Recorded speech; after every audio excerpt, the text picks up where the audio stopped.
Good afternoon to everyone, and I thank the organizers for having given me the opportunity to come before you and speak a few words. This is the second time I'm coming to this center. This is the second time I'm coming into the center, and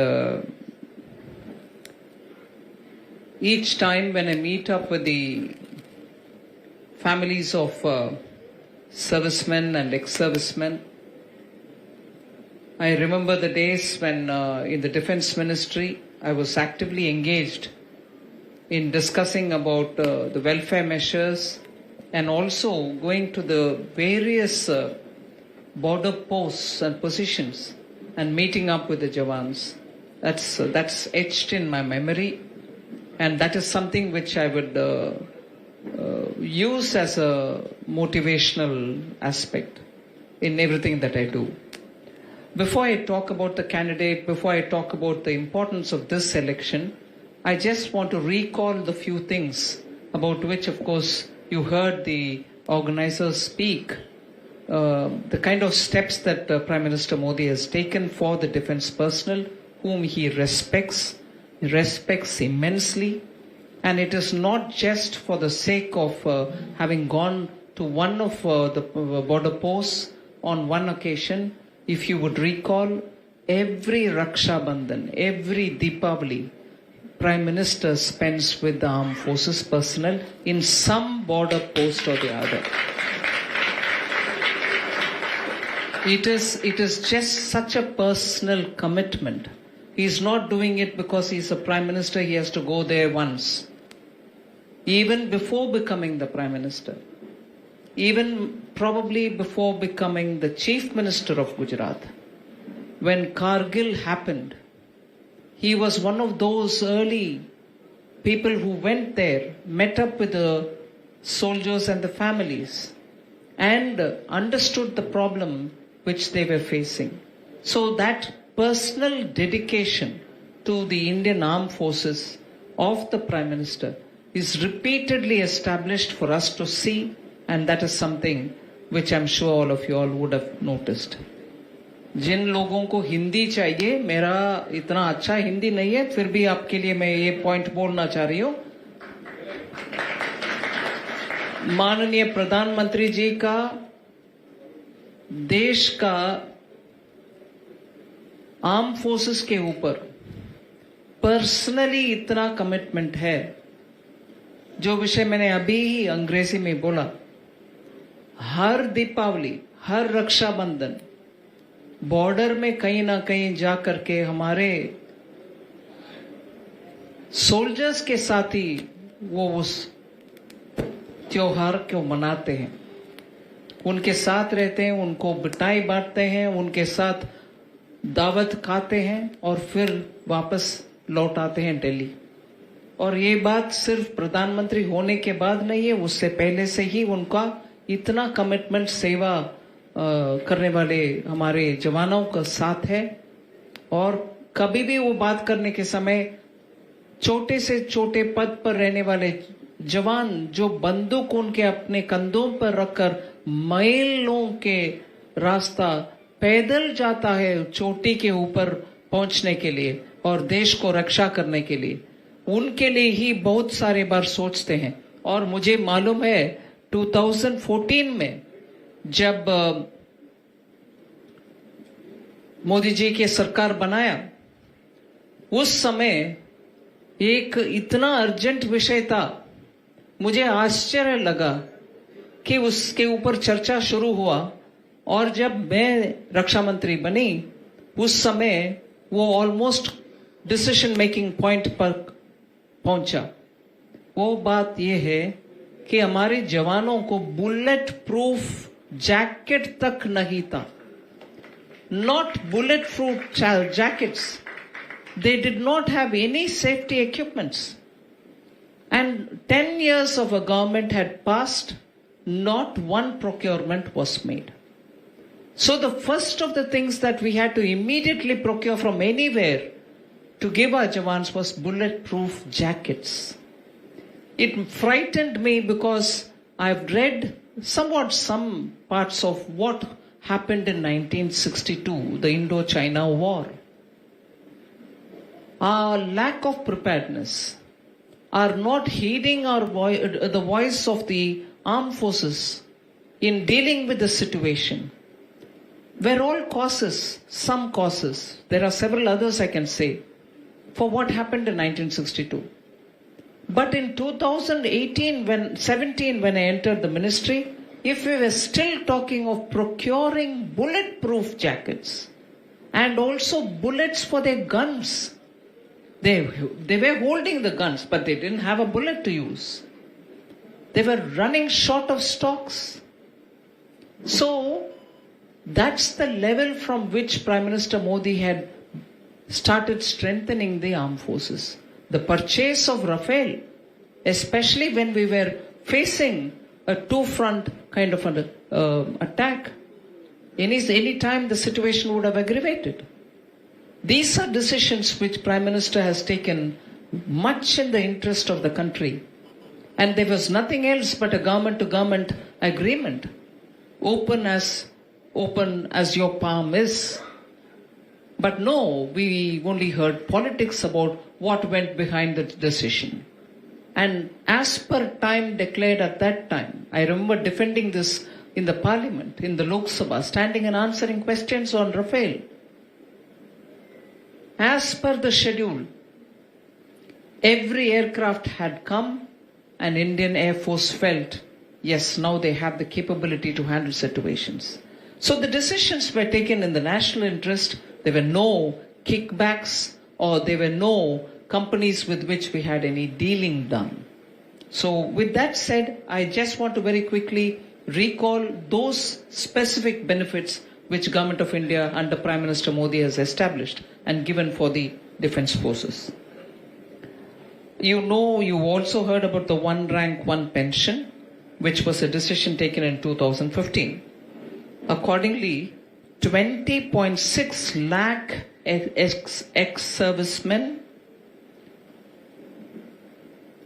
20.60 lakh ex-servicemen out of 25 lakh defense pensioners have benefited by it. The Prime Minister in his 2023 Independence Day address said 70,000 crores of rupees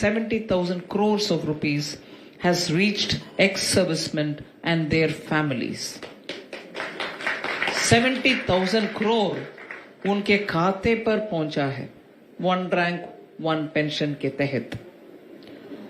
In February 2020, the central government met a long pending demand on granted parity to pre-2006 and post-2006 retirees holding the rank of honorary Naib Subedar in the army with effect from January 1st, 2006. So that was extended, and this has benefited more than 75,000 soldiers. So वो honorary नायब सूबेदार का rank देने के कारण 75,000 soldiers को उससे लाभ मिला है. Government also decided to do away with the condition of minimum requirement of 7 years of continuous service for the grant of enhanced rate of ordinary family pension for armed forces personnel who died or were invalidated out even with less than 7 years of qualifying service. So less than 7 years का भी वो benefit अभी पहुंचाया जा रहा है. Then in the case of defense forces personnel who died within 10 years before the first day of October 2019 without completing continuous 7 years of service, their family shall also be eligible for family pension at enhanced rates with effect from 1/10/2019. मतलब defence forces का personal 7 साल पूरे होने से पहले ही अगर वो शहीद हो जाते हैं, उनके लिए उनका फैमिली एलिजिबल फैमिली पेंशन को बढ़ाया गया 2019 अक्टूबर 1 तारीख से इफेक्टिव. फिर dedicated pension grievance cell has been established, which has been there from before, to look at the grievances of ESMs and pensioners, which has resulted in a better grievance redressal system. As a result, the overall percentage of disposal of grievance is 97%. Arm forces के लोगों का grievance को तुरंत और जल्दी निपटाने वाले काम करने के लिए वो स्पेशल सेल आजकल काम कर रही है. उसके वजह से 97% डिस्पोजल हो गया है ग्रीवेंस का. The reduction of average disposal time from 87 days, which was the case in 2014, to 21 to 27 days in 2020-2021. वो grievance का भी average समय कम हो गया है. Approved substantial increases in financial aid across various schemes.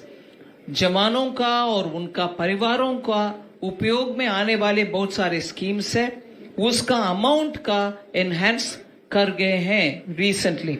Vocational training grant is one such a one. The financial assistance under the vocational training grant, which is a scheme for widows, शहीदों का widows के लिए जो scheme है vocational training grant, उसका बढ़ाया गया है और पहले 20,000 रुपया था, अभी 50,000 रुपया दे रहे हैं विडोज के लिए, उनके वोकेशनल ट्रेनिंग के लिए. Medical grant, non pensioner ex-servicemen and their widows will now receive an increased medical grant, and the amount being raised from 30,000 rupees to 50,000 rupees. मतलब जिनको पेंशन नहीं मिलता फिर भी सेना निवृत्त है, उनको मेडिकल ग्रांट्स दिया जाता है, उनके विडोज के लिए दिया जाता है. वो अब तक 30,000 था, अभी उसको बढ़ा करके 50,000 हर महिला के लिए हम दे रहे हैं. फिर सीरियस डिसीज के लिए भी ग्रांट दिया जाता है. वो 1,25,000 रुपया था पहले, अभी 1,50,000 रुपया तक दिया जाता है. So, other than this, several MOUs have been signed so that ex-servicemen can get into private service. For example, MOUs with Kotak Mahindra, MOUs with IBM, MOUs with L&T have all been signed, जिससे ex-servicemen बाहर सेना निवृत्त होने के बाद आकर private jobs ले पाएंगे. So I just want to draw before you some of the specific schemes which have been taken up by Prime Minister Modi, keeping the welfare of the ex-servicemen. Now, it's a question of talking about this election. Telangana का election अभी जो होने वाले हैं उसके विषय में आ रही हूँ. I think it is a crucial election. ये बहुत महत्वपूर्ण election है. इसमें सिर्फ एक आध कारण मैं आपके सामने रखना चाहती हूँ. 2014 में जब विभाजन हुआ, Telangana was a revenue rich state. It had enough money. It had enough resources from which, or properties and assets from which it could earn. फिर उसके बाद ये भी सच है कि हैदराबाद को with all the investments इतना अच्छा शहर बनाया गया, और केंद्र सरकार के इन्वेस्टमेंट पॉलिसीज के तहत you get a lot of FDIs coming into Hyderabad. Investments by multinational corporations are happening because the ecosystem has already been built, and at the time of division, Hyderabad was at the doorstep of receiving good investments, which is happening now.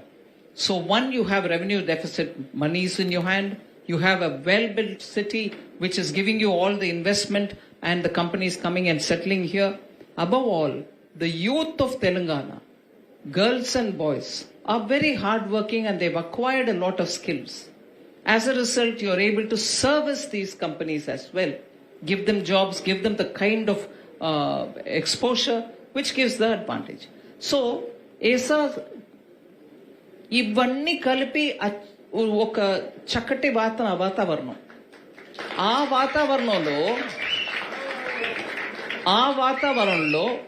2014లో మీకు ఇంత మంచి సదుపాయాలతోటి ఉన్నట్టు ఒక రాజ్యం మీ చేతిలో వచ్చినాక దాన్ని ముందుకు తీసుకెళ్లాలా, ఇంత అడ్వాంటేజ్ ఉన్నటువంటి స్టేట్ని మంచిగా ఇన్వెస్ట్మెంట్ని సదుపయోగం చేసుకుని రాష్ట్రానికి మంచి చేసి దేశానికి మంచి చేయడం పోయి తన సొంత కుటుంబాని కోసం, తన సొంత పార్టీ కోసం జనానికి రావాల్సిన డబ్బుని కూడా అటు వేరెక్కడో తిప్పేసి డెవలప్మెంట్ ని కంప్లీట్ గా మర్చిపోయి వచ్చే ఇన్వెస్ట్మెంట్ ఎలాగైనా వస్తున్నాయి, అది నేనే చేశానన్నట్టు గొప్ప మాటలు చూపించుకొని రెవెన్యూ సర్ప్లస్ గా ఉన్నటువంటి స్టేట్ ని రెవెన్యూ డెఫిసిట్ స్టేట్ గా మార్చిన ఘనత కేసీఆర్ గారికి చేరాలి. రెవెన్యూ డెఫిసిట్ ఇంత ఒక చేతుల బంగారమైనటువంటి ఒక స్టేట్ ని ఇచ్చినాక దాన్ని ఇట్లా మార్చేసి ఇవాళ తెలంగాణ అప్పుల పాలై ఉంది. నెక్స్ట్ 2 తరాలు 3 తరాలకి మన పిల్లలు అప్పు తీర్చడానికే బరీలు కట్టాలి. అందుకే కదా ఇప్పుడు చెప్తున్నారు. నాకు ఆశ్చర్యం వేసింది, మళ్ళీ అడిగాను. డిఫెన్స్ సర్వీస్ కోసం క్యాంటీన్ డిపార్ట్మెంట్ సర్వీస్ ఏదైతే ఉందో దాంట్లో వాళ్ళు వెళ్ళి కొంచెం వాళ్ళ కుటుంబానికి రోజానా ఏ సామాన్ కావాలో అది తీసుకోవడానికి వెళ్ళినా స్టేట్ గవర్నమెంట్ దాని మీద పన్నులు వేసాయండి. Taxes have been levied on canteen stores department. I'm shocked by this.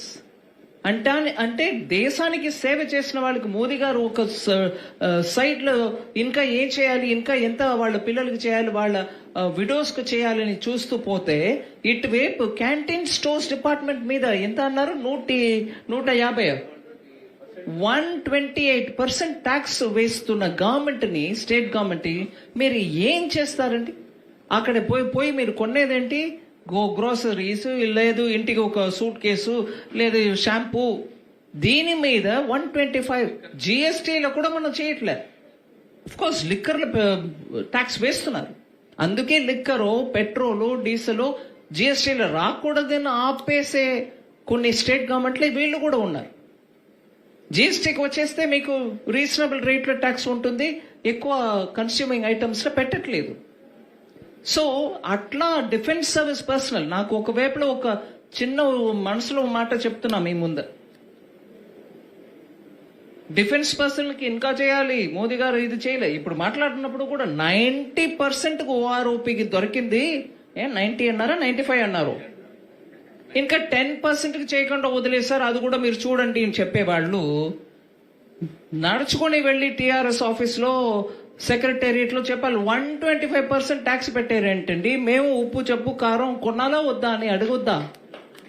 వాళ్ళని అడగడం పోయి ఇచ్చిన మోదీ గారిని ఇంకా ఒక 10% మిగిలి ఉన్నారు కదా వాళ్ళకి ఏమైంది అంటున్నారు. సరే, అది కూడా మంచి మాటే, వెళ్ళి తీసుకెళ్లి చెప్తాం మోదీ గారికి. బట్ ఇక్కడ జరుగుతున్న బట్టి ఇట్లాంటి brazen attack against our defence personnel and their families, are we not going to question them? So that is the highlight which I want to draw to your point. Approachable, responsive government which Prime Minister Modi runs listens to the grievance of armed forces and their ex-servicemen, and we respond accordingly. But if that is happening in one side, the other side you have somebody who comes around to tax your own, daily aata, tel, namak खरीदने वाले दुकान में जा करके 125% tax लगाने वाले सरकार के ऊपर आप क्या सोचेंगे? उनको क्यों वोट देना? आप मलकाजगिरी कॉन्स्टिट्यूएंसी में एक संदेश दो, ऐसे देश के लिए जान देने वाले सोल्जर्स के परिवार के खिलाफ ऐसे टैक्स लगाने वाले को आपका वोट नहीं मिलना चाहिए, नहीं मिलना चाहिए.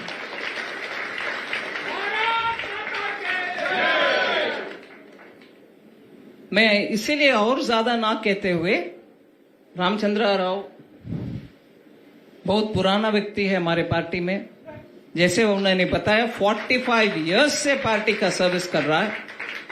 कई बार टिकट मिलता है, कई बार नहीं मिलता है, मिलने पर कई बार जीतते हैं, कई बार नहीं जीते हैं. फिर भी वो पार्टी को छोड़ा नहीं है। और जैसे उन्होंने अपने आप बताया, उनका अर्निंग्स सब एब्सोल्युटली अवेलेबल सबको देखने के लिए, कोई इधर उधर का माल वो कमाते नहीं है। डिफेंस पर्सनल, जिनको ये ट्रांसपेरेंसी पसंद आना चाहिए, आप इसको गौर से देखिए, रिकग्नाइज करिए। और ऐसे एक व्यक्ति जो राजनीति में थोड़ा प्रिंसिपल राजनीति चलाने के लिए उस रास्ते में चलाने के लिए कोशिश कर रहे हैं, उनके समर्थन में आप आना चाहिए। मैं हाथ जोड़कर आप सब से रिक्वेस्ट करती हूं, कमल के निशान पर वोट दीजिए। और कमल के निशान पर वोट दीजिए అనే సమయం మైక్ తక్కువ చేస్తున్నారు బాబు, మీరు ఎవరండి ఇక్కడ? మా బీజేపీ వాళ్ళ వేరెవరైనా? వరి వేసిన వాళ్ళు పంపించేశారా ఏంటి మిమ్మల్ని? ఈ 125% ట్యాక్స్ వేసిన వాళ్ళు ఇక్కడ పంపించేశారో ఏమో మైక్ వాళ్ళని. So let me conclude by saying, please on the polling day ensure that you will go early morning, cast your vote, don't leave it till afternoon, you never know who's going to misuse it. So नाश्ता बाद में, vote पहला। सो जा करके आपके मतदान देना, कमल के निशान पर देना। और रामचंद्र राव अगर आपके रिप्रेजेंटेटिव रहेंगे असेंबली में, इस इलाके के विषय पूरा उधर लेकर जाएंगे, उसके ऊपर बात करेंगे, आपके सेवा करेंगे। एक बार भारत माता की, भारत माता की। हमारे कैंडिडेट रामचंद्र राव जी की समर्थन में आप सब, मैं हाथ जोड़कर मांग रही हूं, कमल के निशान पर वोट दीजिए। और बीजेपी को जीतने के लिए आपका समर्थन हमें चाहिए। धन्यवाद।